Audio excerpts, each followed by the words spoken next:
Chers amis, nous sommes vendredi 27 mars 2020 et seul face à un smartphone muet, je vous adresse cette pensée que vous pourrez écouter depuis chez vous.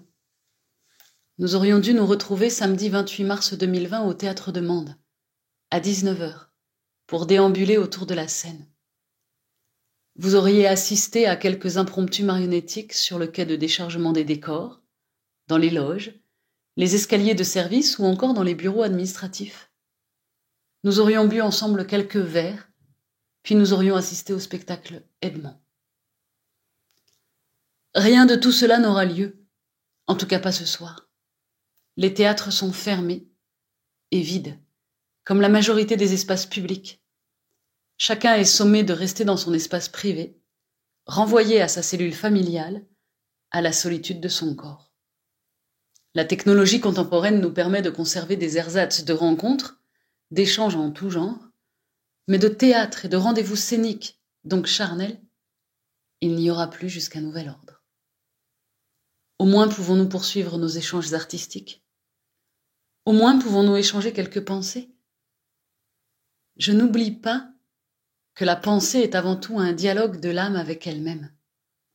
Un mouvement qui fait naviguer l'âme d'un point de vue à l'autre, qui la fait déambuler d'une question à une réponse provisoire à une autre question, à d'autres suppositions, et ainsi de suite, et sans doute sans fin.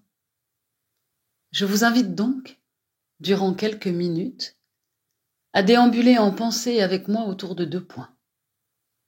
Promenons notre imaginaire autour de la scène de théâtre sur laquelle nous aurions dû nous rencontrer ce soir, tout en tournant autour de la situation qui est la nôtre aujourd'hui.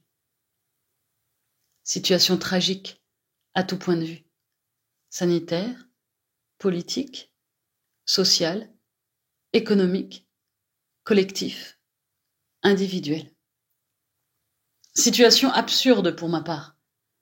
Moi qui ne trouve l'aboutissement de mon travail que dans la rencontre immédiate avec le public, en bref dans le regard des autres, me voici seule et dans le noir, en train de parler à un téléphone désespérément muet, espérant que des spectateurs que j'aurais dû regarder droit dans les yeux écoutent ma voix assis face à leur ordinateur. Si je n'étais pas si bavarde, j'en serais muette de désespoir. Ah oui, il y a de quoi désespérer. Désespérer de l'intelligence humaine qui analyse si mal la catastrophe en cours, désespérer du progrès scientifique si peu utile ou si peu utilisé dans ce cas, désespérer de toute la souffrance subie par les malades, les soignants, les prisonniers qui ne reçoivent plus de visites, les SDF encore moins aidés, les exilés encore moins accompagnés, et j'en passe.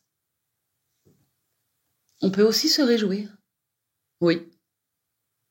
Et moi, je me réjouis. Je me réjouis du silence. Confiné dans un hameau de 6 habitants à l'orée d'une forêt au pied du mont Lozère, je n'imaginais pas que le silence chez moi puisse être encore plus profond qu'à l'habitude. Même le ciel s'est tu. Les avions ne le traversent plus. Les 4x4, quad, motocross n'empruntent plus le sentier. La chasse est fermée, la pêche n'a ouvert qu'une journée pour être aussitôt interdite.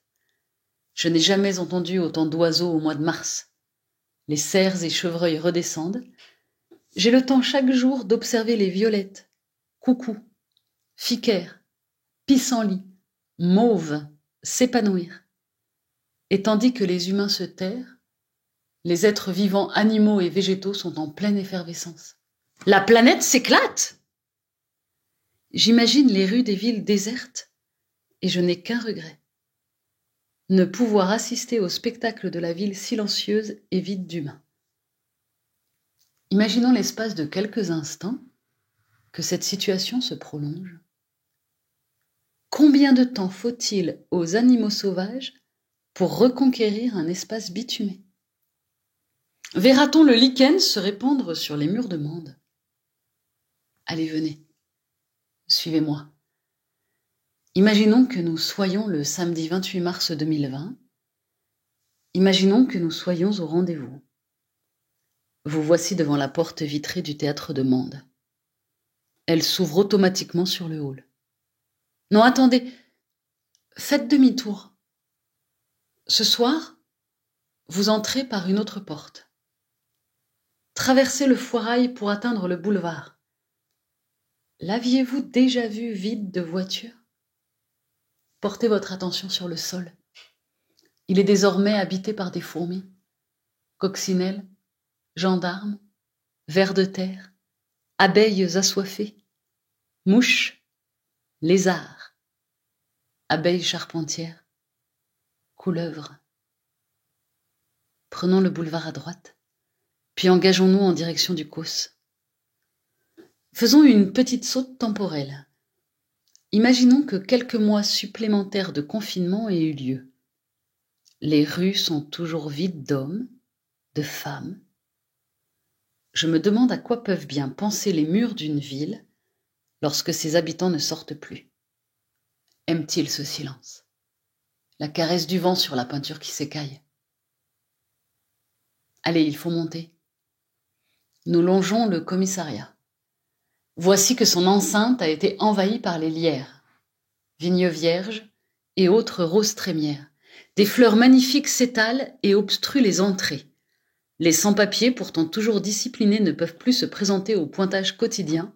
Enfin, l'administration française les laisse en paix et ils peuvent eux aussi connaître un peu de répit. Prendre le temps de se construire un avenir dans un pays qui enfin les accueille à bras ouverts.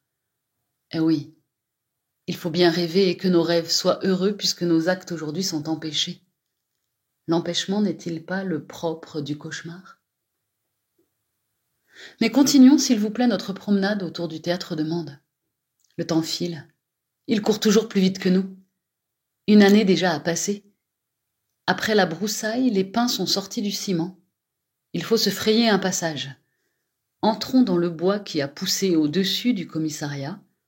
Derrière une branche se trouve encore une petite porte en bois. Voici l'entrée de l'administration du théâtre. La pièce est modeste. 3 tables, 3 ordinateurs, un coin caché pour le directeur technique à côté d'un lavabo, une cafetière qui fume encore, des chaises ornées de tulipes, les vases ont fleuri. On distingue derrière le cinérodon quelques visages, des restes d'affiches.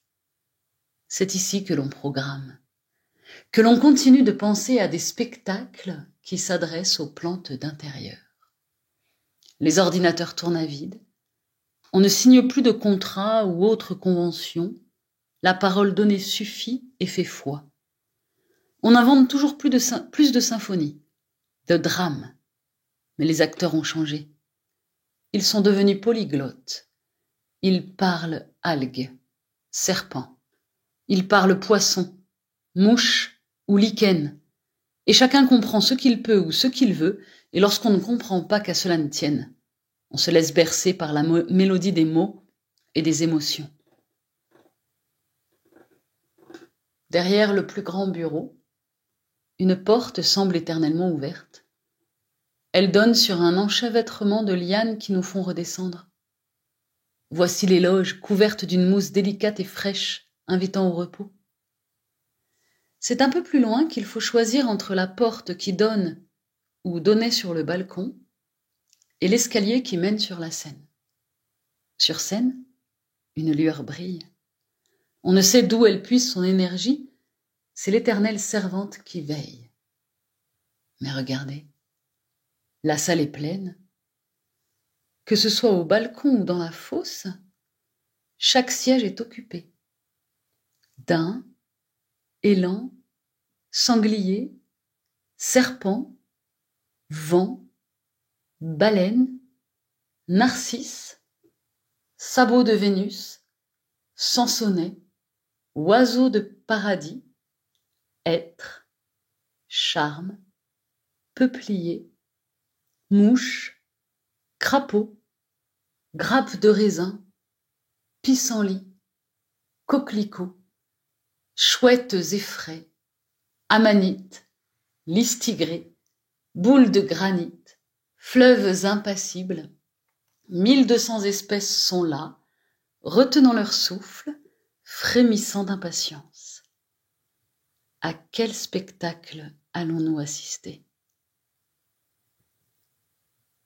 on entend quelques échos sur la scène, comme des voix de fantômes. Shakespeare, Sophocle, Marivaux, Molière, Novarina, Madame de Sévigné, Tchekhov, Gorky, Dante, Maeterlinck, Ibsen. Non, ce sont des mots nouveaux. Une pièce en une langue inconnue jouée par des plantes.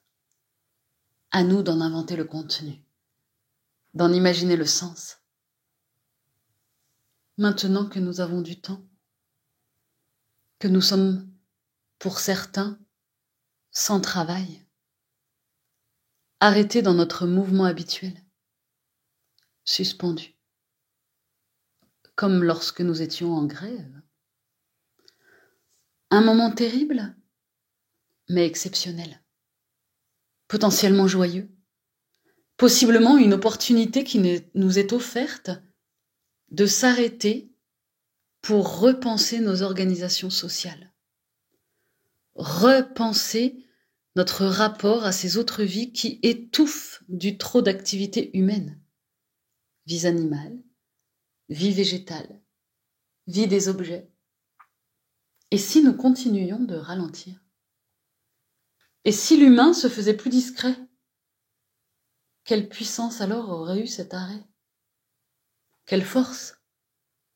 Quelle révolution?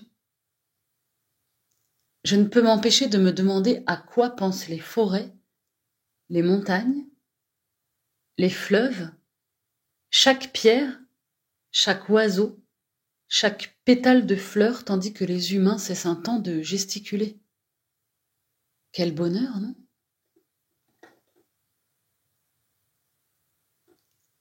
Chers amis, c'est le moment de se quitter. Prenez le temps que vous voulez. Le théâtre reste ouvert aussi longtemps que nécessaire. Je vous remercie de m'avoir accompagné. Je vous souhaite un beau retour chez vous, de belles balades, de belles pensées végétales, et vous dis à bientôt.